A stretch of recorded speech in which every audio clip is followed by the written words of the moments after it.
We're avoiding negativity. So we're suppressing uncomfortable feelings and ignoring the need or the call for change within us as well. And it becomes this unhelpful thing because it's a state of denial. And I always prefer constructivism over positivism.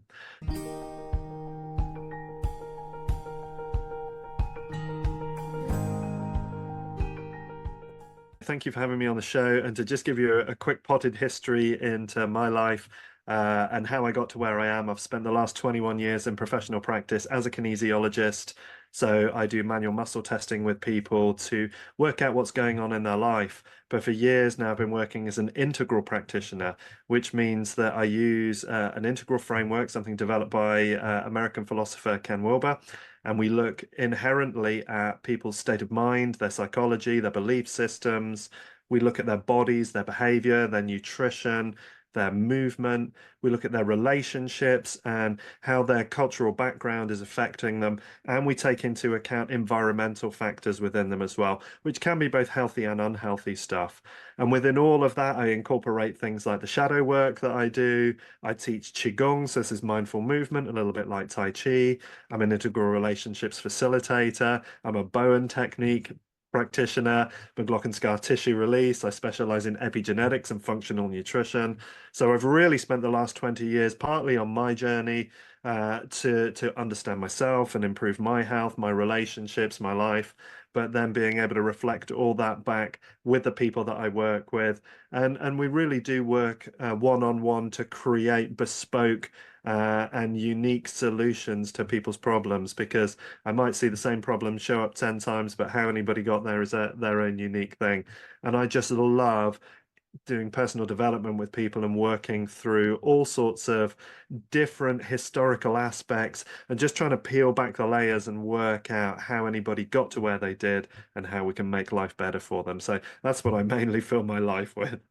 Thank you so much, Ben, for this wonderful introduction. So now my first question to you is, what does spirituality means to you? I think that's such a beautiful question because it actually invites a level of nuance that a lot of people don't really consider. And this is one of the things I really love about the integral perspective, because there are multiple definitions based on how we want to look at it. So in integral theory, we have this thing called AQUAL, which is all quadrant, all level, which also defines all line, all state, and all type. So if we start with typologies, I could be a spiritual type. I could be Mhm. somebody who behaves in ways that are spiritual in nature. I could be engaged in a spiritual state, which would be like a state of meditation or a state of the witness or a non-dual state, something where I'm in a space that allows me to access non-physical stuff, which I think in a lot of cases, that's how we look at spirituality. Spirituality could also be a line of development, just like my cognitive development or my moral or my ethical development. It could be a line of development within itself where we're engaging in spirituality from different aspects depending on what our culture is as well. So this is where it also becomes a quadrant, a part of our cultural makeup. You know, are we hanging out in a culture that is inherently spiritual? Are we doing things in there? And we can also look at spirit as the highest level of development in any particular line. So, for example, I might get to be playing a musical instrument at a spiritual level because how it is so divine. So it's a very nuanced kind of question for me. And for me, it's really about being in a space where I feel connected to the world around me.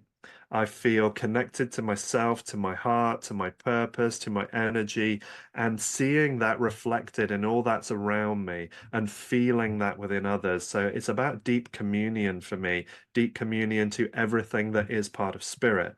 Because again, one of the things I love about the concept of spirit is it is all pervasive. So there is nothing that is not spirit if we believe spirit to be all pervasive. And so it's having that connection to those aspects of ourselves and others and being able to engage with them at whatever level is appropriate in any space. And this is why I love some of those old ideas that before enlightenment we chopped wood and carried water, and after enlightenment we chopped wood and carried water, because there's no separation from any of it.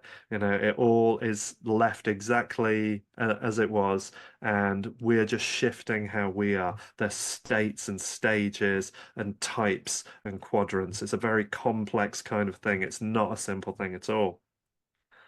I loved your explanation. I think you have covered like a lot of the multifaceted that can be spirituality. And I believe now it's time to just dive into exactly the theme of this podcast today, shadow work and spiritual bypassing. I believe when we're thinking about the shadow itself, people already feel triggered because it's all about, ooh, I don't want to look into my shadow. So let's explore. Define to us what shadow work means from your Yeah. experience.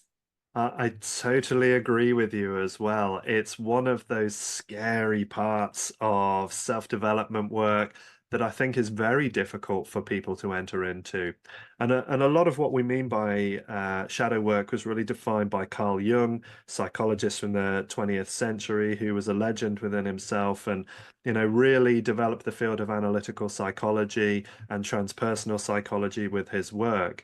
And shadow, at a very simple level, is all of those qualities and aspects and parts of ourselves that we have disowned in some way and believe are yeah, and believe are no longer part of us. They are things that, for whatever reason, we would consider to be unlovable. So we try and deny them and push them away to maximize our likelihood of being accepted within the communities, within the culture, within the family. And it's really as well split into two spaces that have equal value. The first is our negative emotions and traits, and the second is our positive emotions and traits, what we call the gold in the shadow. And a lot of people don't really realize that some of our most repressed qualities are those things that would be our greatest gifts if we were to work with them. And that might be something as simple as a child, were you always wandering around the house, singing and exploring your voice, but had somebody at home then who didn't like that for any reason. So you repress that quality because it wasn't approved of where you were. And therefore, you might have all of this kind of desire to sing, but not allowing yourself to do so. So shadow is all about that stuff which we hide away from and reject, but nevertheless ends up playing itself out in our world, because it's as, daft to think we can repress the shadow as we can live without one of our elbows. They're very important parts of ourselves, but the big key of it is it's unconscious. We don't know we're doing it. And it makes me laugh whenever I hear people saying, yeah, I'm in touch with my shadow. I've done my shadow work. Because as soon as you know that, it's there's a whole bunch of stuff that isn't being looked at. And the other thing is we work in different levels too. There is so much that we can take, for example, in one session. There Yeah, is so much that we can absorb based on the knowledge and the maturity that we are in our path. And, I have recently dealt with something last week, and it's something that has happened to me 32 years ago, which sure. I thought it was done and dusted. But there was memories, for example, that was there installed into my body.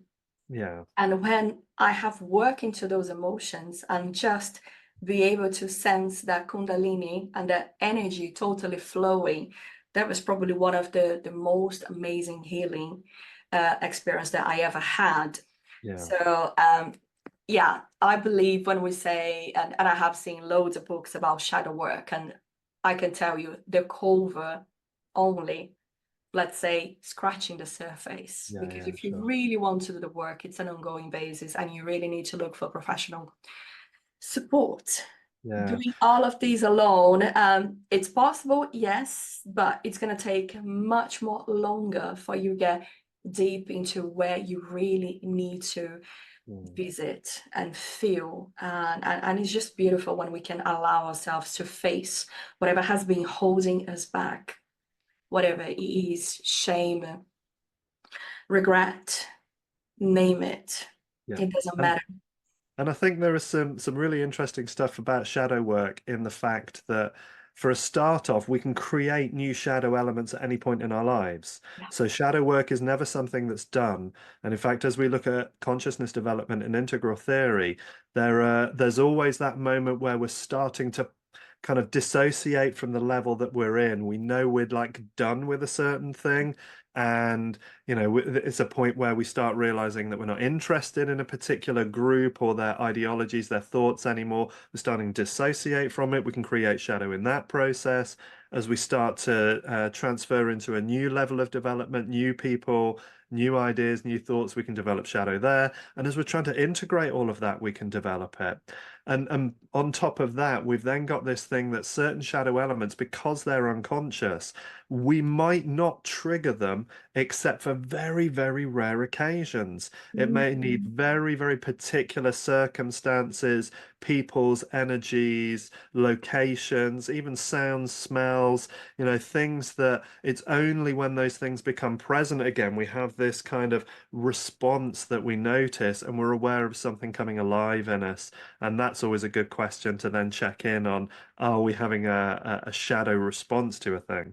Yeah, which now leads us to the spiritual bypassing. And, how many of us just say that we do affirmations, we meditate all the time, we read the Bible, whatever it is, the practice, and we don't know that we're going through this spiritual bypassing. So I'll leave now with you for you to talk a little bit more about that. Yeah, I mean, it's a beautiful thing. And I think if you're engaged in any kind of self-development work, spiritual development work, the first thing to accept is that you are spiritual bypassing in the places that you are. I don't think it's something that we can avoid. And a spiritual bypass is really to use spirituality, spiritual practice, spiritual ritual as a way to avoid or suppress or escape from uncomfortable issues in our lives. And Mm. it's quite a widespread tendency to use our spiritual ideas and practices as a sidestep, using it to avoid facing unresolved emotional issues, psychological wounds, and unfinished developmental tasks within our lives. And it leads to a whole load of problems within ourselves that can show up in personal relationships, where we might use spiritual language to avoid emotional intimacy or our accountability. We can use it in spiritual practices where individuals may focus on superficial rituals or techniques rather than really engaging with their inner experiences and their emotions, all that uncomfortable, messy stuff that we don't like to go through because we like it to Mhm. be pretty and nice, and also in kind of self-help and personal growth contexts where we may prioritize spiritual development over emotional healing and self-awareness. So it's really important that we learn to recognize signs and actively work on integrating our spiritual practice with our emotional awareness, because otherwise we just become spiritual tourists. We become people that, can wear the beads and the trappings, and we've got a good spiritual outfit. We might change our hair and all the rest of it, but it Mhm. doesn't necessarily help us to develop spirituality. Yeah. It doesn't come from the heart. I think that there's two other aspects that I would love to discuss with you. Actually, three, which is the false positivity, Yeah. when we actually are just going through the denial phase of the problems and just trying to keep that positivity no matter what. And then the disconnection, when we feel so detached from our true self, our emotions, and our authentic experiences, because it just brings us to that state of over reliance on the spiritual concept and the practice just as a defense mechanism, really. And I would love you to talk about the third one, which is the spiritual ego. Mhm. Mm. Yeah, sure. Beautiful. And I'm going to start with your positivity first of all, though. What can be construed as both toxic positivity, where we've got this permanent optimism, we're avoiding negativity. So we're suppressing uncomfortable feelings and ignoring the need or the call for change within us as well. And it becomes this unhelpful thing because it's a state of denial. And I always prefer constructivism over positivism. So in constructivism, we're not denying there's a problem, you know. So yeah, here's the thing. It feels terrible. I'm uncomfortable with it. Now what? Now that I've acknowledged the existence of the thing, what do I need to do with that? So Mm. that we're not neglecting different parts of ourselves when that call is coming through, you know, and it could be something like physical, you know, it could be just a digestive disturbance, it could be a structural imbalance because we're spending half of our day doing something in a way that is adverse to us, but we're not listening to that inner voice that's trying to call us. And it's interesting when we look at practices like yoga, you know, in traditional eight limb in Ashtanga, uh, we're really only using the asana, the posture of yoga, and the breathing as a way to start conditioning the body so that it's not interfering with us as we move into our meditation practices. So they're, you know, they're parts of systems, and we're very good at kind of picking up on certain bits of a thing and using them because they fit a model. We're rationalizing it. I like this because of this. It looks good because of that. And we get to have a beautiful Instagram feed and everything Mhm. looks pretty, but in the back of it, I'm an absolute train wreck. But I won't tell anybody about that. But I also think that we can go on to the other side of that as well, which is, you know, being overly attached into our dramas and our problems and constantly being dysregulated because the moon is doing this and the planets are doing that and everybody else is doing this. It's another aspect of shadow work where it's not me that's the problem. The problem is taking place outside of me, and I'm going to blame all of those other things. So I'm avoiding some of that. Why am I responding in the way I am? And it can lead through as well to a great deal of perfectionism. This Mm. idea that we must be these spiritual icons, we must be these perfect looking things in public. And I've seen so many times teachers that present themselves as being really healthy, really positive, really developed, and you see them behind closed doors and they're a mess and they treat people terribly. So again, it's this kind of denial of these aspects of ourselves rather than really exploring what's going on there. And this again Mm. is then that spiritual ego. Um, you know, the idea that I'm transcending my ego is an egoic act in itself. And it's like, well, what is that ego there for? It's a bigger part of my whole self. And it's helping me, but there are healthy aspects to that and there are unhealthy aspects to that. Mm. And again, it's looking at whether or not we're using it as a mask, you know, presenting ourselves to be spiritual or enlightened on an exterior to hide what's really going on underneath, you know. And again, on a personal level, it's taken years for me to understand so much of this stuff. And I look back at some of my earlier representations of myself, and there's a part of me that's kind of like blushing with the naivety of where I thought I was and what was going on for me.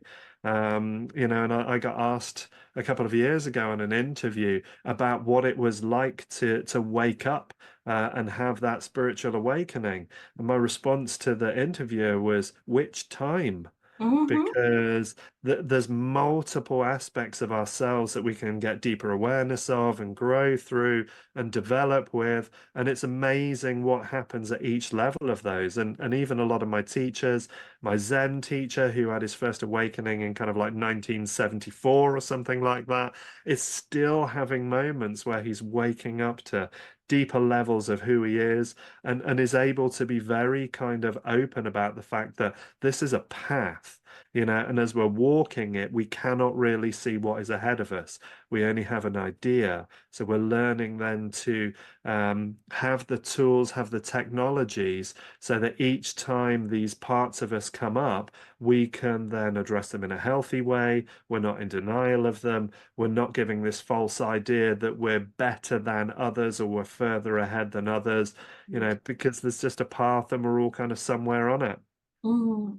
I love everything that we are discussing because through my own development, I had so many people that I consider them the masters and the teachers until down the line, I realized that actually there was charlatans. Sure. They was just bullshitting everything that they was teaching. And then I was like, right, so now I know what's the right, Yeah. what is the wrong.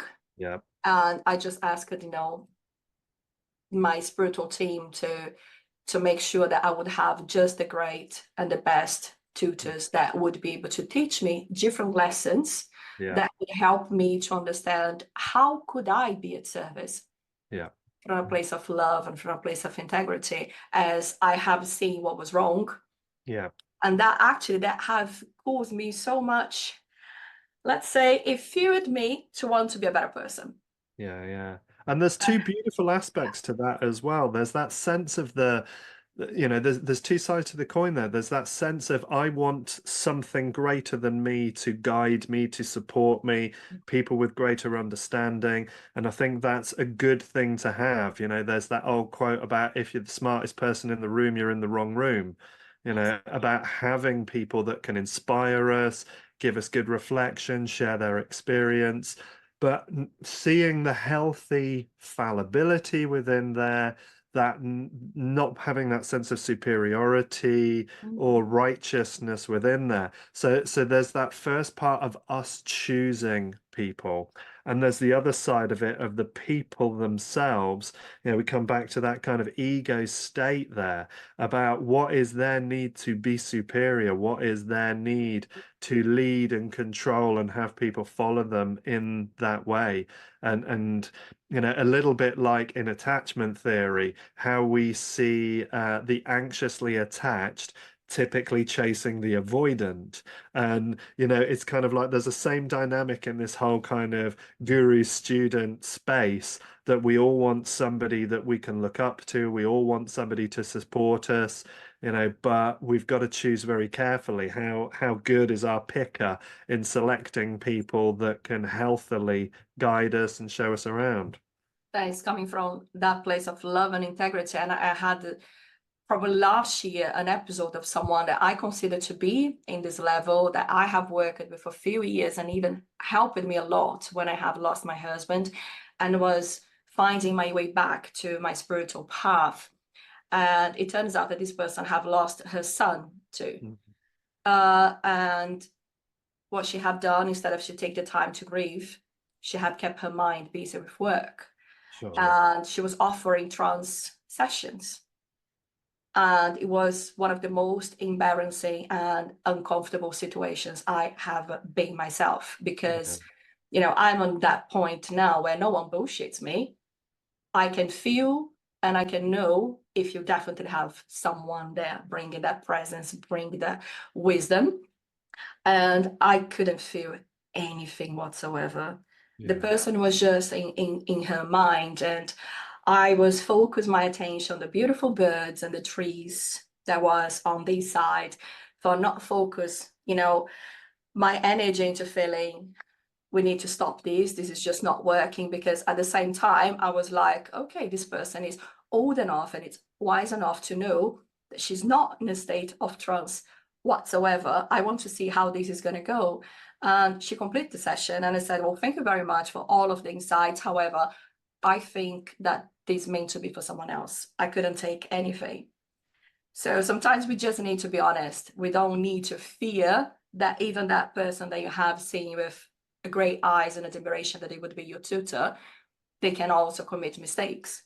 Absolutely. And I think that's an important thing, is that it's easy for us to be to be projecting. And again, this is a shadow part Mhm. that when there's something we see in another and we don't have a healthy relationship to that in ourselves, it can often lead to either a level of obsession and putting that person on a pedestal without realizing that really what we're doing is looking at a disowned quality within ourselves. And in fact, one of the statements we use in shadow work is that the basis of all romantic love is shadow.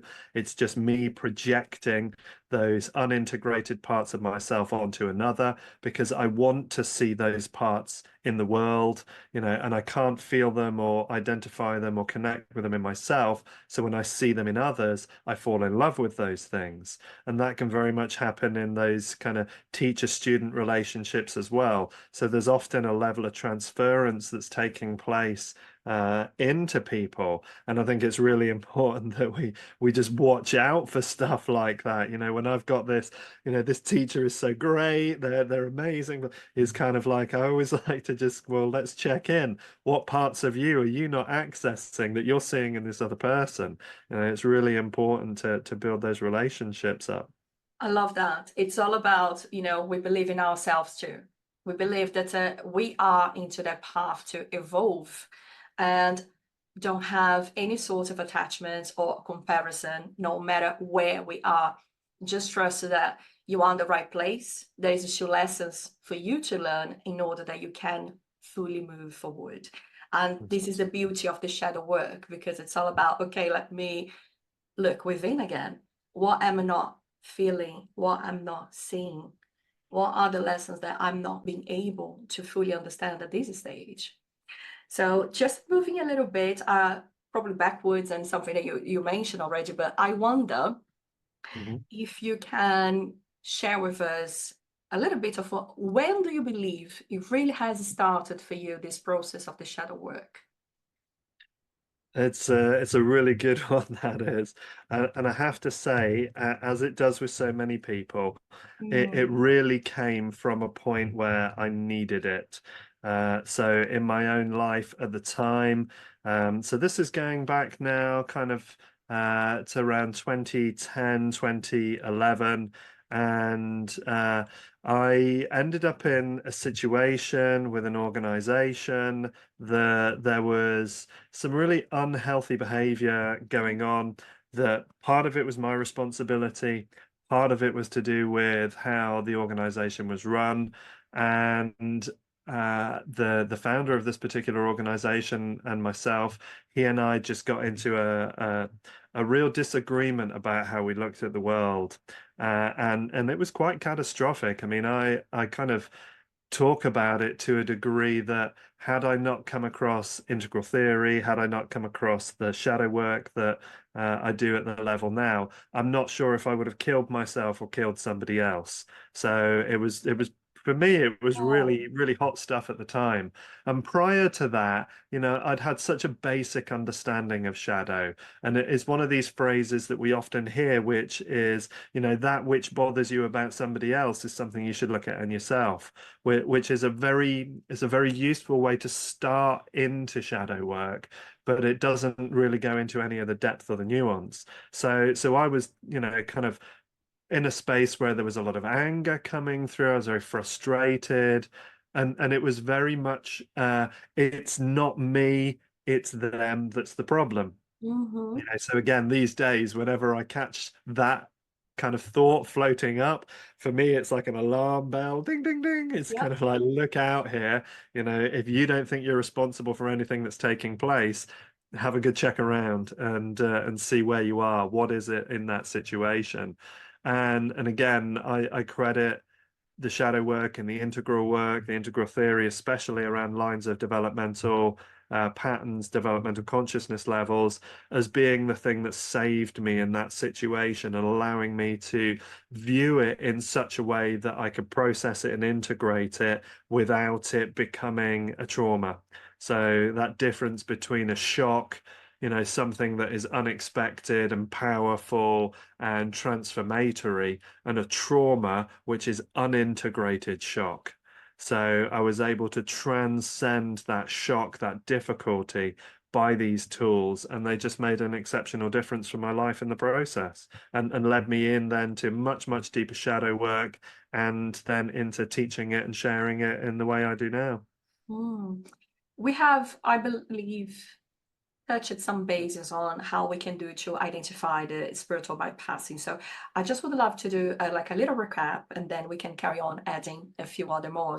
So we talked about the avoidance and to dealing with difficult emotions, and for example, replacing spiritual practice and positive affirmations as a way to avoid to deal with these painful emotions and unresolved issues. And we also have mentioned about focus on the positivity. We talked about the detachment from the reality and the ego part, the spiritual superiority.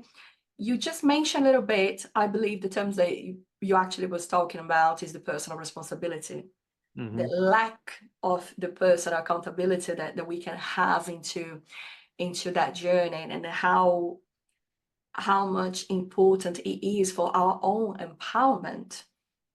And let's talk about which ones we can still add into the list. I was thinking about that disconnection from the divine, because we tend to blame God for everything that goes wrong with us. And God didn't watch it with me when this happened.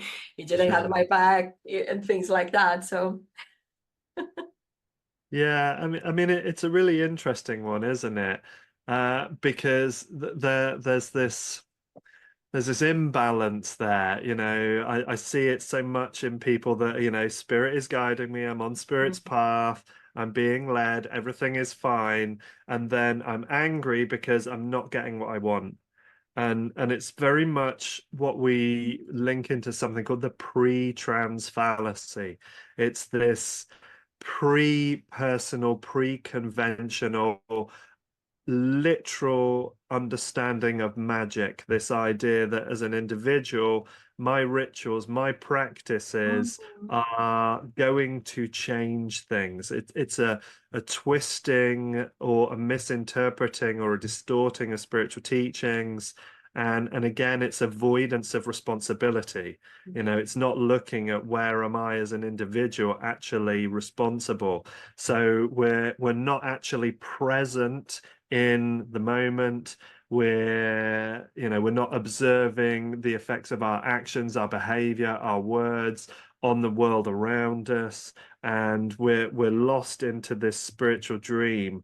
And it becomes an overly idealistic space, Mm. and we're not really connected into the world around us. So we have this kind of entitled feeling of I should, my life is wonderful because spirit is guiding me. And yet underneath it, there can be these switches between anger, frustration, not getting the life I expect, which again, even when we look at law of attraction and things like The Secret, this is a kind of a post-conventional, pluralistic, narcissistic idea that all I've got to do is focus on a thing and then it will come to me, without thinking about how the world really interacts, how we are responsible. And it's kind of like, what are we asking for?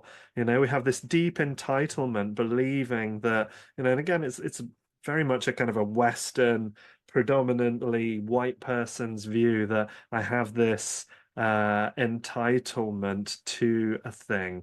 And so we have this belief of transcendence, of being better, which again, there can be a lot of unconscious cultural shadow involved in that. That we are in a greater place than we really think we are, rather than having to deal with the raw and the messy side of our emotions and even our bodies, Mm. that escaping our sexuality, escaping our relationship to our own genitals and our own bowels and our bodies, which if spirit is everywhere, it's all spirit. Yeah. And it can lead really through into gaslighting other people and using our spirituality as a way to reframe what's going on, to silence others, rather than acknowledging and taking responsibility into our own actions. I love everything that you shared, and I hope that people can listen, from with an open ears and mind. And I wonder when we talk about all the spiritual team, if people cannot sometimes take in consideration that if you are into a lower vibration, whoever is there on the team is going to be matching their vibration too. Yeah. So it's not to say your spiritual team are just beings of light and you are safe and protected full time. Because I'm also talking from my own experience when I had to deal with, the trauma and the grief myself. I didn't care about what spirituality means. I didn't care that I was a medium. I also could potentially connect with my husband. I was so disconnected from myself. I only wanted to be where he would be. Hmm. Because in my mind is, oh, if he's in a better place, why do I need to stay here? It's one of those silly thoughts that can come into our mind when we're grieving. But Yeah. then it took me years to understand that I was into a very low vibrational place. Yeah. And that was my fault. I have opened those doors Yeah. because staying into a place that our vibrations are always wow, vibrant and high, it takes a lot of inner work. First of all, we need to understand what is energy, Mm. how it feels our own energy, how it feels to be within that body, feeling that energy, and then how others' energy feels and how those energies can affect us, how they can influence us. So when we consider depression, anxiety, panic attack, all of this, I also have experienced. Yeah. But I believe that I have made a huge contribution to all of this because my energy levels was extremely low. Yeah. I was feeling not good enough, incapable to carry on my life, and many other thoughts. So looking back now and having this open heart and honest conversation about the importance that it is of taking the responsibility, do that inner work, the shadow work, but also acknowledging that when we say spirituality, as we mentioned at the beginning of this podcast, it can have so many different connotations. And all will depend of where you are on your journey to be able to come to that place of maturity to understand, okay, this is what it means to me. It brings me peace. It brings me to that place where I truly feel connected to every being and feel that beautiful sense of wholeness and wonder. Then I know I'm in the right place. And how amazing it could be if we all could feel into this state. Mm. So just giving you something to consider, some food for thought where you are now on your journey. Never feel scared to go through these shadow parts that you have within you, that we all have within ourselves. And every single day, start sending some love, some compassion, make peace with whoever you was, Mm. and just allow yourself to be able to step forward with a little bit more of confidence, knowing that every single day you are working towards be this best version of yourself, that only you can know what it means and how you feel for you. But just think about what really it is the main outcome. What's going to be the biggest reward for your soul? And we're not talking about financial rewards because you cannot take any of that with you. So Sure. if you're just worried about your 5, 6, 7 figures, then this conversation, it's not for you. I'll let you Okay. carry on, Ben. Yeah, I think one of the things that's really important as well is we're talking about states of consciousness. So, and if we look at that at a slightly more technical level, there are three really obvious states of being. And to be clear, all of our emotions, all of our moods, these are all states in the fact that they're temporary. So, and we all, from babies onwards, can be gross physical awake as a state. We can be in a subtle dreaming state where our visions, our luminosities, our spiritual guides, teachers, anything that we visualize from a non-physical perspective. And we know it's in that subtle stage because it can do things that we can't do in the physical body. So the subtle body does things that the physical body can't. So this is how we can move through time. We can move through objects. We can move across great spaces and, have conversations with spirit animals and so on.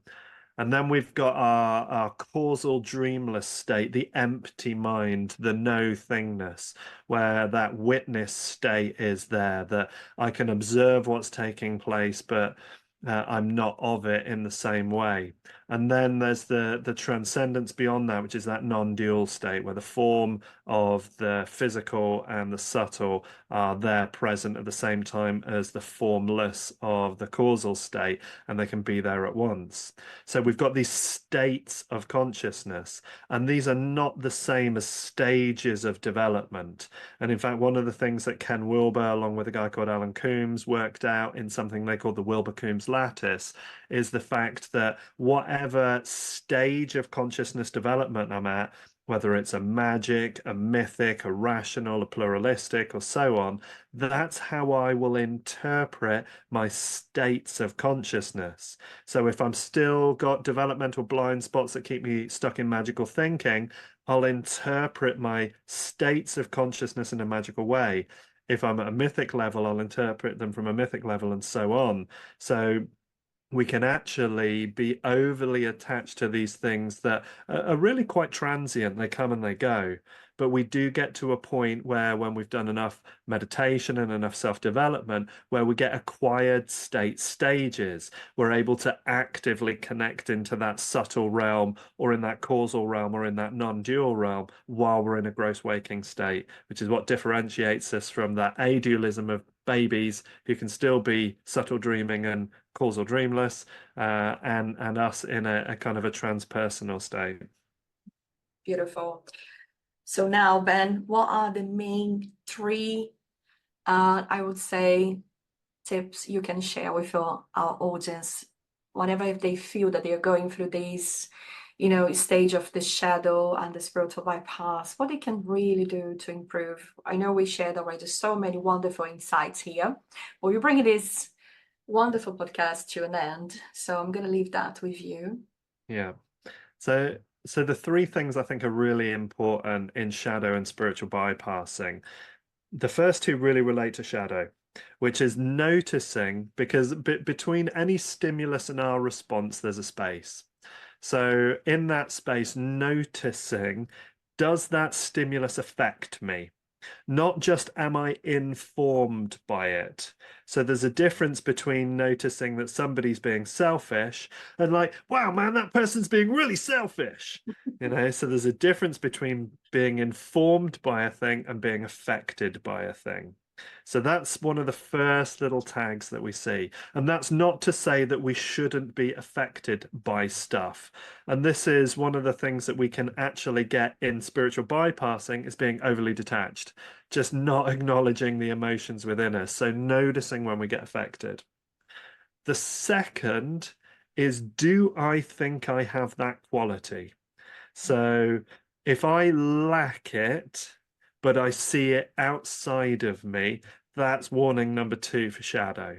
So for example, seeing somebody being selfish and then getting really upset, I wouldn't do that. I'd never be that selfish. And we're in denial of the fact that we could own that quality. Whereas hands up, I am that. Because in all the places that I'm selfish, I'm definitely selfish.